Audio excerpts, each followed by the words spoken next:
자리에 편하게 앉으시기 바랍니다.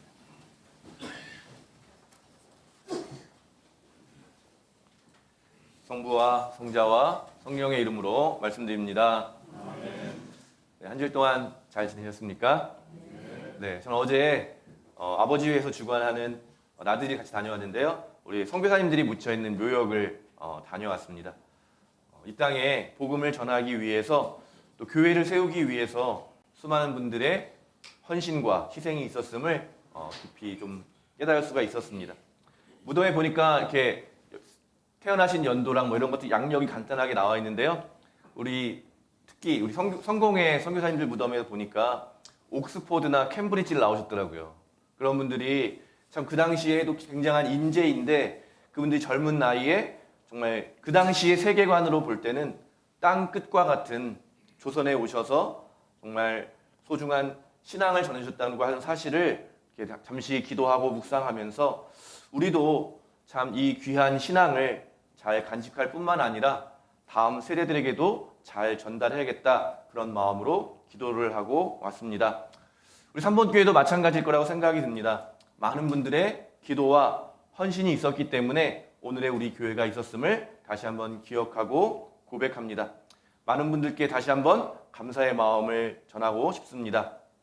오늘 예배 함께 하시는 여러분 모두에게 우리를 구원하실 뿐만 아니라 너무나도 깊이 사랑해 주시는 여러분을 예수님의 이름으로 축복합니다. 우리 옆에 분과도 함께 인사 나누실까요? 예수님께서 사랑하십니다. 예수님께서 참 많이 사랑하십니다. 네, 축복합니다. 네. 우리 오늘 이제 요한복음의 마지막 인물인데요. 라자로라고 하는 사람입니다. 첫 번째는 우리 한밤에 찾아온 한밤의 사람 니고데모가 있었죠. 머리로 예수님을 지식으로 예수님을 신앙생활을 하는 사람이었는데 거듭나야 된다고 하는 것을 잘 이해하지 못했던 그런 사람이었고요. 그 다음은 한낮의 여인이었는데요. 우리 사마리아 여인이라고 불리는데요. 포티나라고 하는 이름으로 동방교회, 정교회에서는 그녀의 이름을 기억하고 있습니다. 또 지난주에 우리 칠흑 같은 어둠 속에서 단 한 번도 빛을 보지 못했던 우리 시각 장애인이 예수님을 통해서 참 빛을 경험하게 되는 것. 그런 신앙에 대해서 우리 많은 것들을 우리가 좀 나누었는데요. 오늘은 라자로라고 하는 사람이 주인공입니다. 라자로는 어떤 사람일까 제가 묵상하면서 깨달은 것은요. 바로 모든 사람, 저와 여러분 모든 사람을 대표하는 사람이지 않을까.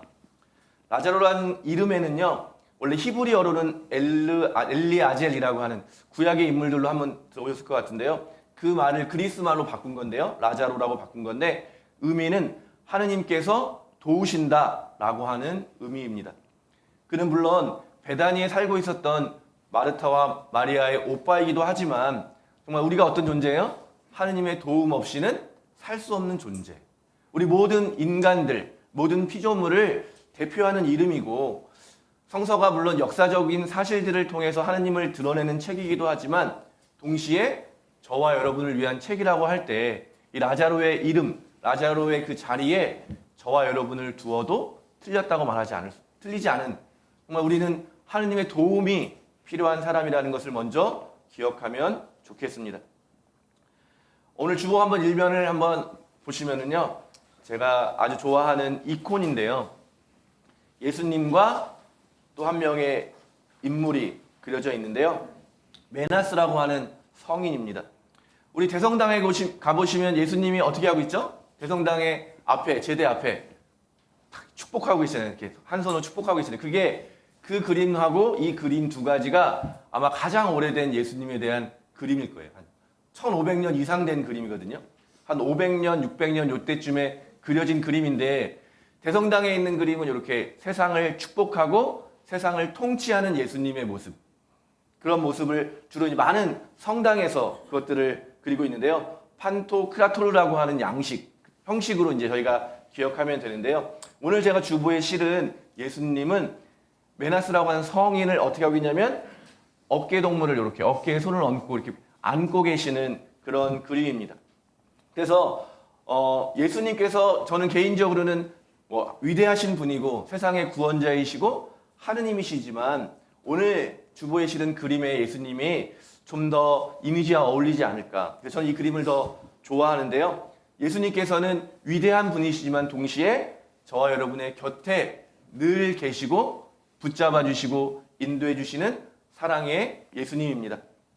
그래서 라자로는 하느님의 도우심으로 살아가라는 존재이기도 하지만 또 예수님의 사랑받는, 예수님께서 깊이 사랑하시는 존재를 의미하기도 합니다.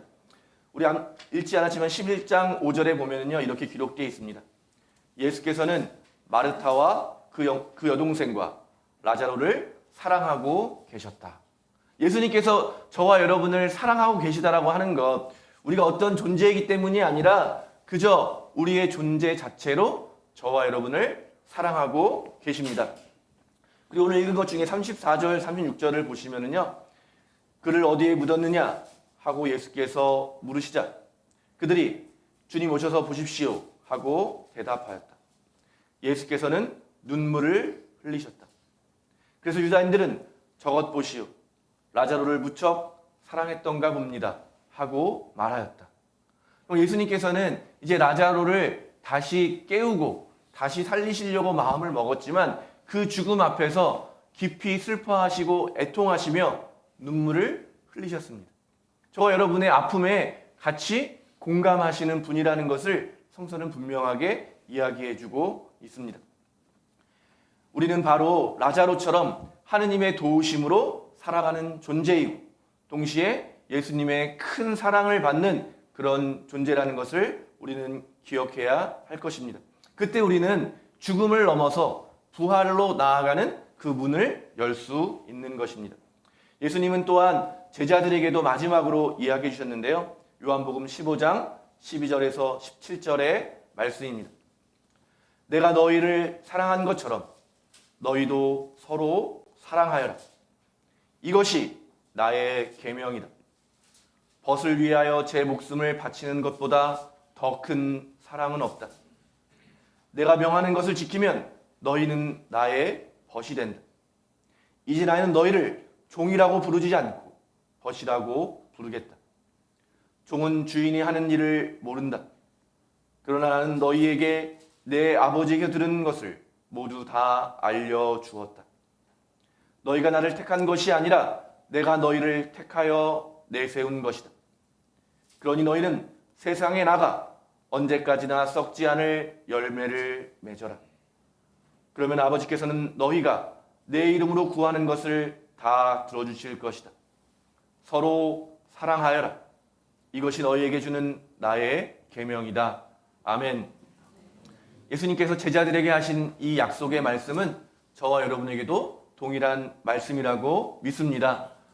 우리를 종으로 바라보시는 것이 아니라 우리를 정말 벗으로 사랑하는 존재로 함께 하느님의 뜻을 이루어가는 귀한 자리로 저와 여러분을 불러주셨다고 하는 사실, 그것이 바로 오늘 라자로를 통해서 우리에게 보여주시는 하느님의 뜻이라고 믿습니다. 그래서 라자로는 우리를 대표한다면 누구나 인간이 갖고 있는 운명이 뭐예요? 죽을 수밖에 없는, 죽음이라는 것을 피할 수 없는 유한한 존재라고 하는 것이 또 우리의 특징인데, 예수님은 라자로의 죽음을 보시고 죽었다, 끝났다 라고 말씀하지 않으십니다. 대신 뭐라고 말씀하세요? 그가 잠들어 있다. 그러니 깨워야겠다. 그러니까 죽음을 끝이라고 보신 게 아니라 잠시 멈춰 있다라고 하신 거죠. 그러면서 잠에서 깨워내야겠다라고 말씀하시고 오늘 읽은 것처럼 라자로야 나오너라 하니까 어떻게 됐어요? 죽었던 라자로가 깨어서 다시 나오게 되죠. 그런데 이것은 예수님이 보여주신 실제 부활과는 조금 다른 모습인데요. 이것은 우리가 모두 겪게 될 부활에 대한 예표의 사건이었습니다. 우리가 믿는 부활 신앙이 바로 죽는 것은 끝이 아니라 어떻게 되는 거예요? 라자로가 했던 것처럼 잠시 잠들어 있는 거죠. 그리고 마지막 날에 예수님께서 우리 한 사람 한 사람의 이름을 사랑을 담아서 불러주실 때 우리 모두는 다시 깨어나게 되는 것이죠. 고린토전서 15장은 부활장이라고 하면서 제가 부활에 대한 이야기를 사도 바울로가 전해주고 있는데요. 그렇게 다시 한번 읽어드리도록 하겠습니다. 죽은 자들의 부활도 이와 같습니다. 썩을 몸으로 묻히지만 썩지 않는 몸으로 다시 살아납니다. 천한 것으로 묻히지만 영광스러운 것으로 다시 살아납니다. 약한 자로 묻히지만 강한 자로 다시 살아납니다. 육체적인 몸으로 묻히지만 영적인 몸으로 다시 살아납니다. 육체적인 몸이 없으면 육체적인 몸이 있으면 영적인 몸도 있습니다. 라고 하면서 우리가 겪게 될 죽음과 그 이후에 부활하게 될 것이 무엇인지를 분명하게 이야기해 줍니다. 그러니까 예수님의 부활은 바로 저와 여러분의 부활을 약속해 주는 증거가 되는 것이고, 우리도 예수님과 함께 부활하게 될 것이라는 것을 확증해 주는 것입니다. 그리고 그 사건을 먼저 부활을 경험하시기 전에 라자로의 이 소생을 통해서 우리에게 분명하게 보여주십니다. 우리는 죽음 때문에 슬퍼할 수밖에 없는 존재이지만 그 죽음이 무엇으로 변하는 거예요? 죽음이 생명으로 변화되고, 슬픔은 기쁨으로 변화되고, 썩어 없어질 몸에서 영원한 부활의 몸으로 변화될 것이다 라고 하는 것이 바로 성서가 우리에게 약속해 주고 있는 참 진리입니다. 그래서 사도 바울은 이어서 이렇게 이야기합니다. 이제 내가 심오한 진리 하나를 말씀드립니다. 우리는 죽지 않고 모두 변화할 것입니다. 마지막 나팔 소리가 울릴 때에 순식간에 눈 깜빡할 사이도 없이 죽은 이들은 불멸의 몸으로 살아나고 우리는 모두 변화할 것입니다. 이 썩을 몸은 불멸의 옷을 입어야 하고 이 죽을 몸은 불사의 옷을 입어야 하기 때문입니다. 이 썩을 몸이 불멸의 옷을 입고 이 죽을 몸이 불사의 옷을 입게 될 때에는 승리가 죽음을 삼켜버렸다. 죽음아, 내 승리는 어디 갔느냐? 죽음아, 내 독침은 어디 있느냐? 한 성서의 말씀이 이루어질 것입니다. 죽음의 독침은 죄요, 죄의 힘은 율법입니다. 그러나 우리 주 예수 그리스도를 통하여 우리에게 승리를 주신 하느님께 감사합시다. 아멘. 바로 예수님의 부활은 우리의 운명이 변화되는 것을 보여주는 것이죠. 우리는 죄를 지은 몸으로 죽을 수밖에 없는 존재였는데 예수님을 통해서 어떻게 된 거예요?